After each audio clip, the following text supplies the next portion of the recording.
An entire city disappears underwater. Not in minutes, in hours.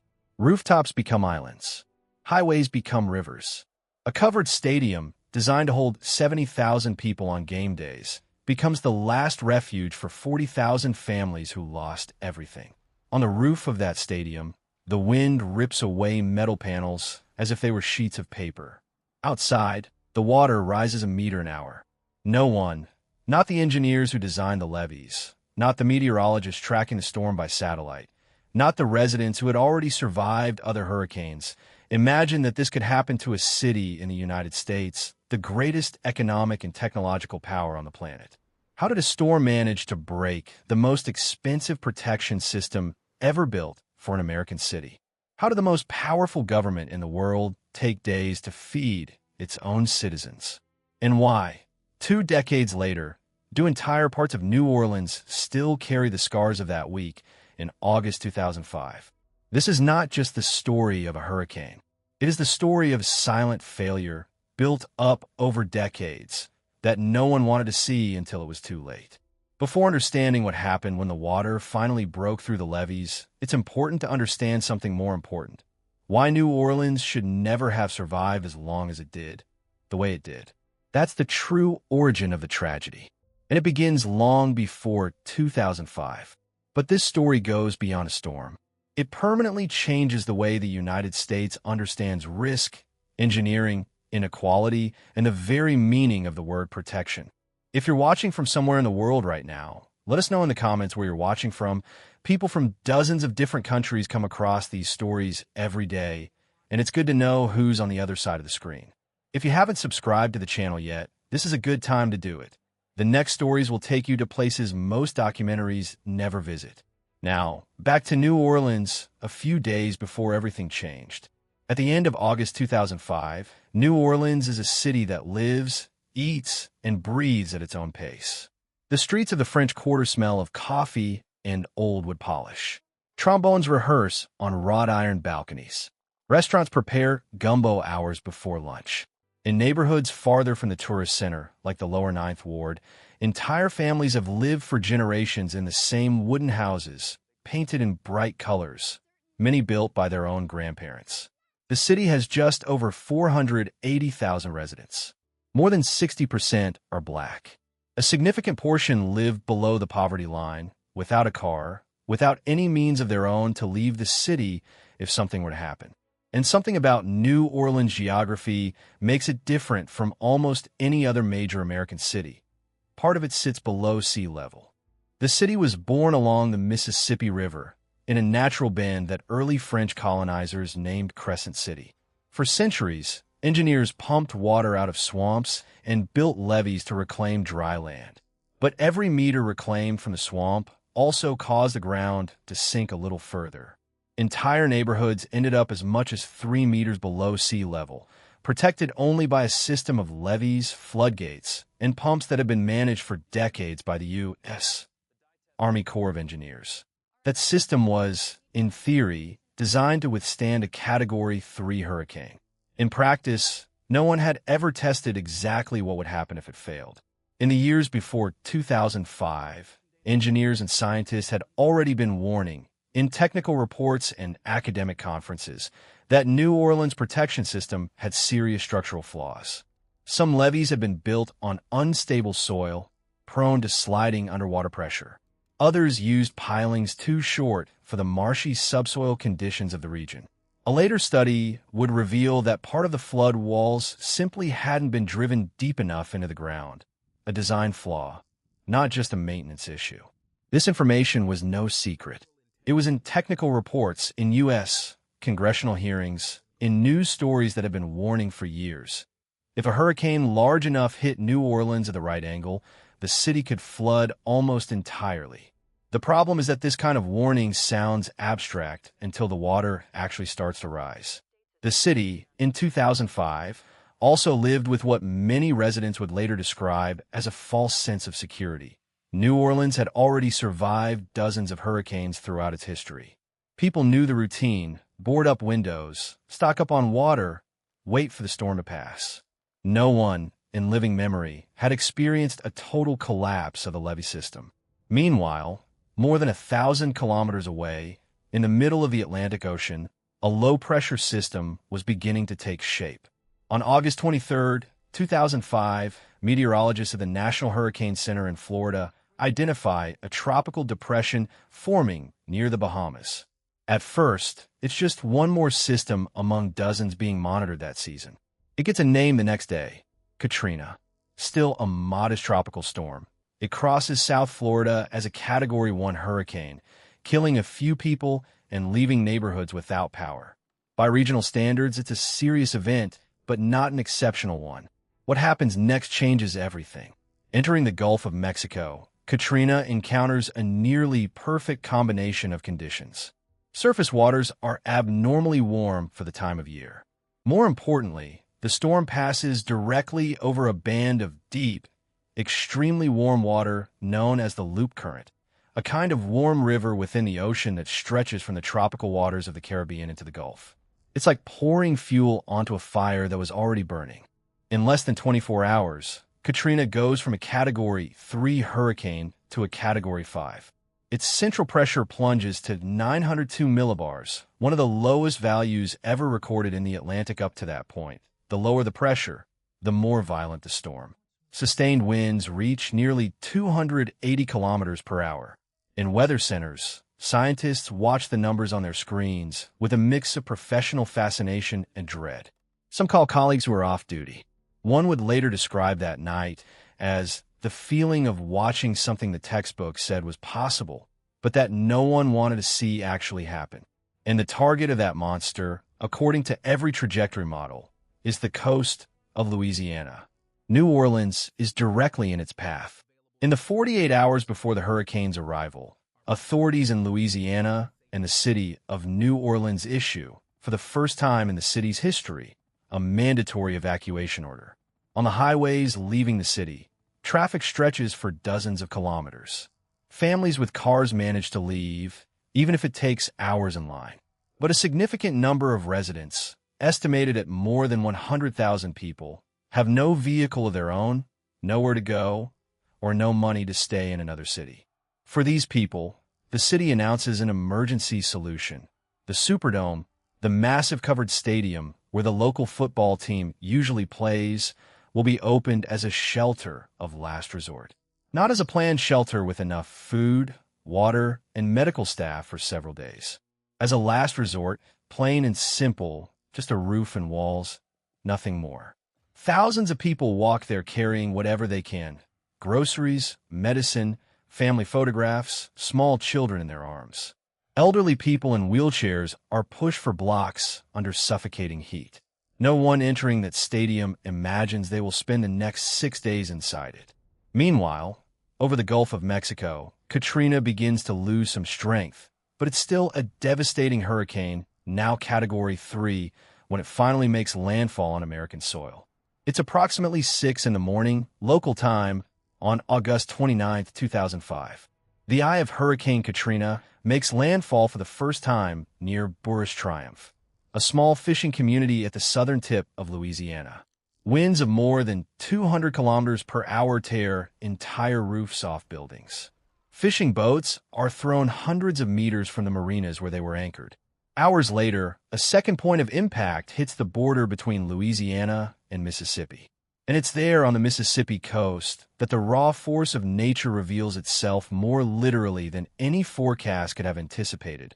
A wall of water, the storm surge, sweeps over coastal towns like Biloxi and Gulfport, reaching nearly 9 meters in height in some spots. 9 meters, enough to completely swallow two-story houses. Floating casinos, anchored along the shore, are torn from their moorings and hurled hundreds of meters inland, some landing literally on top of roads and other buildings. In New Orleans, however, for a few hours the city seems to have escaped the worst. The wind is violent, but the levees hold. Residents who stayed home, or who took shelter in the Superdome, begin to believe the city has survived yet another hurricane. That sense of relief doesn't last long. While the wind still batters the region, something begins to happen beneath the city's surface, far from the eyes of anyone watching the sky. The pressure of water pushed by the hurricane against New Orleans' drainage canals exceeds the limits some parts of the levee system had been designed to withstand. Around 9 in the morning, residents near the industrial canal notice something strange. Water that should have been contained within the concrete walls starts spilling over the top. Minutes later, an entire section of the wall simply collapses. This isn't a slow flood. It's a wall of water rushing through the streets of the lower Ninth Ward with the force of a raging river, sweeping entire houses off their foundations, pushing cars around like toys, dragging away people who were trying to run to higher ground. Over the following hours, more than 50 breach points are identified in New Orleans' levee and floodwall system. Some give way from the sheer force of water overtopping them. Others, and this discovery would only come to light months later, in detailed technical investigations, simply fail structurally, with the ground beneath them sliding sideways, exactly as some engineers had warned years earlier. The entire system, built over decades to protect the city, cannot withstand a combination of wind, rain, and water pressure that, while extreme, was not technically impossible to foresee. Water invades the city from multiple points at once. Contrary to what many people imagine, the flooding of New Orleans doesn't happen in minutes.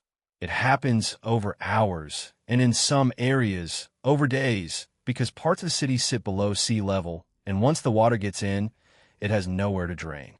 The city effectively becomes a basin filling up. In entire neighborhoods, the water rises steadily and relentlessly. 1 meter, then 2. In some streets of the lower Ninth Ward and the Street Bernard neighborhood, it exceeds 4.5 meters in depth, enough to completely submerge single-story houses. People trapped inside their homes run to the attics. Many, realizing the water keeps rising, break through their roofs with axes, hammers, whatever they can find, to escape and signal to rescue helicopters. In the following days, more than 80% of New Orleans' urban area is underwater. Coast Guard helicopters fly over the city, plucking people directly off rooftops, one by one, in operations repeated hundreds of times. Volunteer rescue teams, many of them local fishermen with their own boats, move through streets that have become canals, knocking on windows to check if anyone is still alive inside.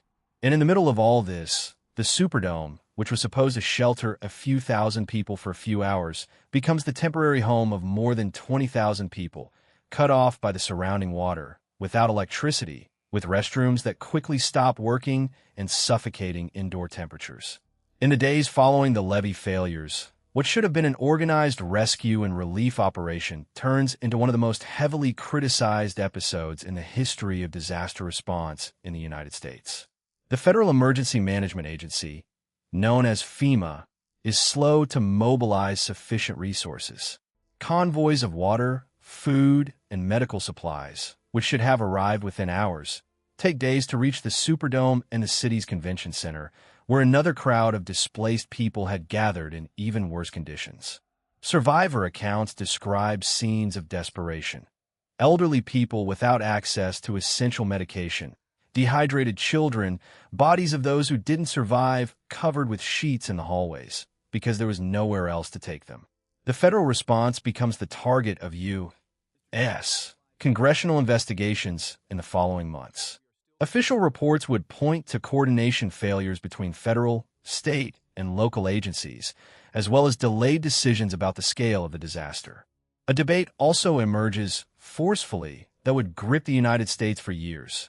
Why were the hardest-hit neighborhoods, the ones where the response took longest to arrive, overwhelmingly made up of low-income black families? Researchers and journalists who analyzed the data in the following months would show that the lowest-lying parts of the city, and therefore the most vulnerable to flooding, largely overlapped with areas historically occupied by the black population, a pattern of urban settlement that traced back decades to discriminatory housing policies. Katrina didn't create that inequality. It exposed brutally and visibly for the whole world to see an inequality that had already existed for generations. Throughout September 2005, as the water is slowly drained from the city with pumps and temporary levee repairs, rescue and investigation teams begin combing through neighborhoods block by block in search of survivors and victims. The process is slow, painful, and meticulous. Houses have to be inspected one by one. Many are marked by rescue teams with a spray-painted X on the front, indicating the inspection date, hazards found, and the number of bodies located inside. The final tally, compiled months later by state and federal authorities, points to more than 1,800 people who died directly as a result of the hurricane and the flooding that followed, most of them in Louisiana, with hundreds of victims also in Mississippi. Other estimates, factoring in indirect deaths in the following months due to lack of medical care and displacement, point to even higher numbers. More than 1 million people are displaced from their homes. Many of them would never return. Entire New Orleans neighborhoods would remain depopulated for years, some permanently. Material damages are estimated at more than $125 billion, making Katrina, at the time, the costliest hurricane in U.S. history. But the numbers, however large, don't tell the most important part of the story.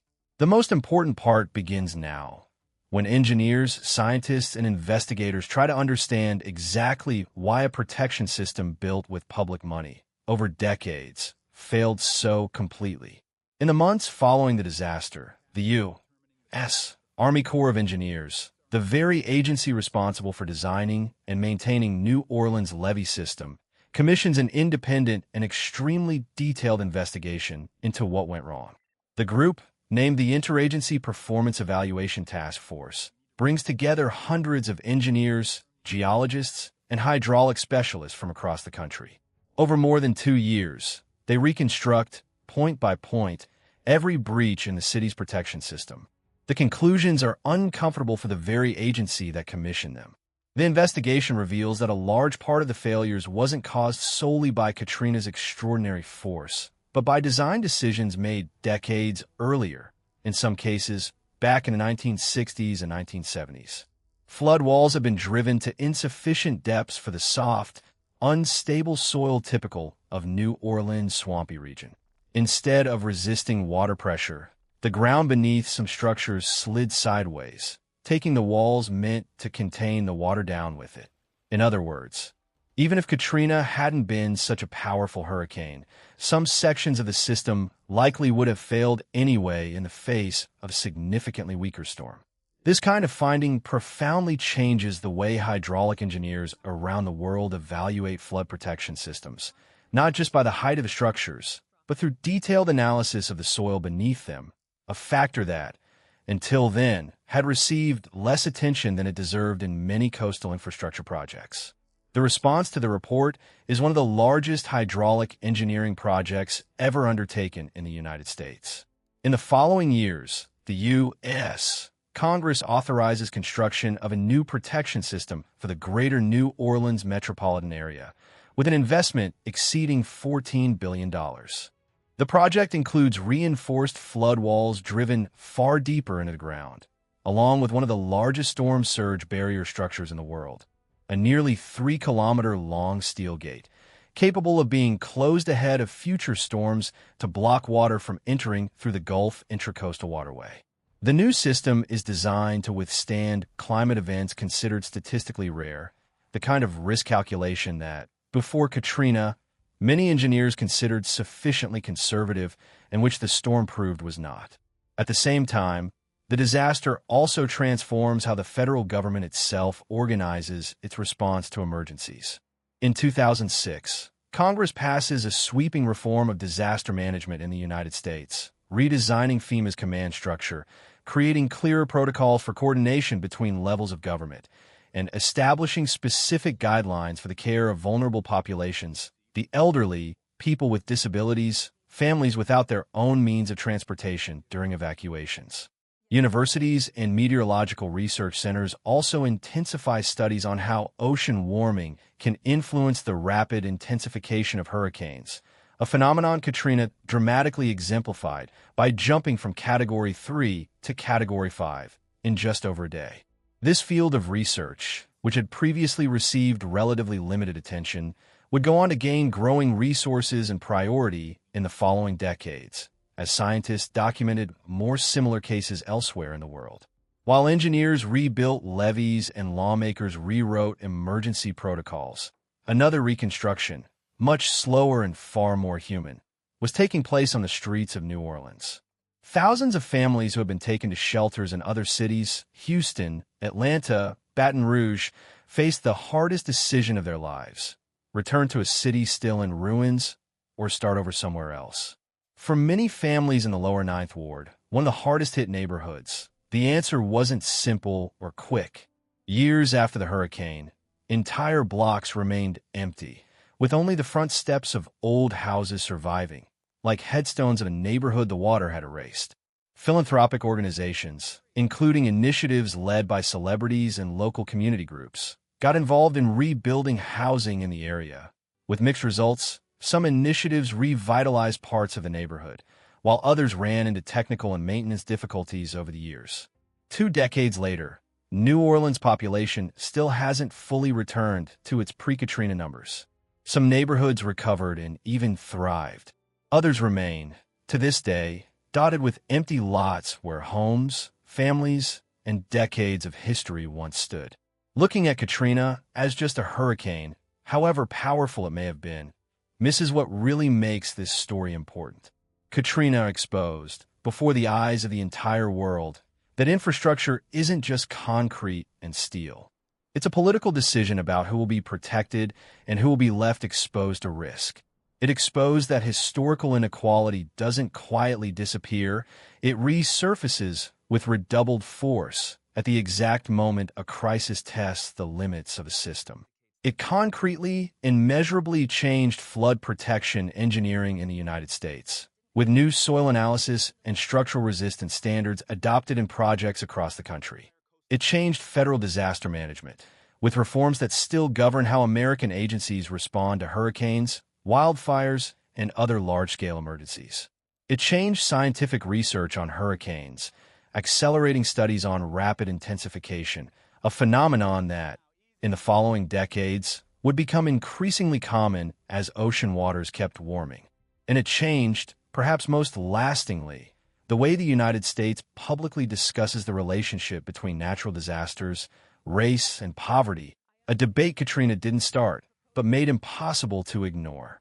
Today, New Orleans' new levee and floodgate system is considered one of the most advanced in the world for protection against coastal storms. But scientists who study the region continue to issue warnings. Louisiana's soil keeps sinking slowly, a natural phenomenon worsened by historic oil and gas extraction and by the erosion of coastal marshes that once served as natural barriers against storms. At the same time, sea level in the Gulf of Mexico keeps rising. That means the same question that hung over New Orleans before 2005 still lingers today, in a sense. Will the current system be enough for the next big storm, or the one after that? Other coastal cities around the world, from Miami to Jakarta, from Venice to Manila, face different versions of the same dilemma. How to protect entire populations living on increasingly vulnerable land, on a planet whose oceans keep warming and whose storms, according to most scientific studies published over the past 2 decades, tend to intensify faster than they did in the past.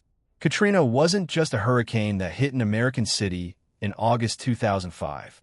It was a harsh, public reminder that protection systems built by human beings carry within them the same flaws, the same biases, and the same imperfect choices as the people who designed them. The water receded. The streets were rebuilt. The levees were reinforced. But the question Katrina left behind still has no definitive answer. When the next storm arrives, and it will arrive, who exactly will be protected?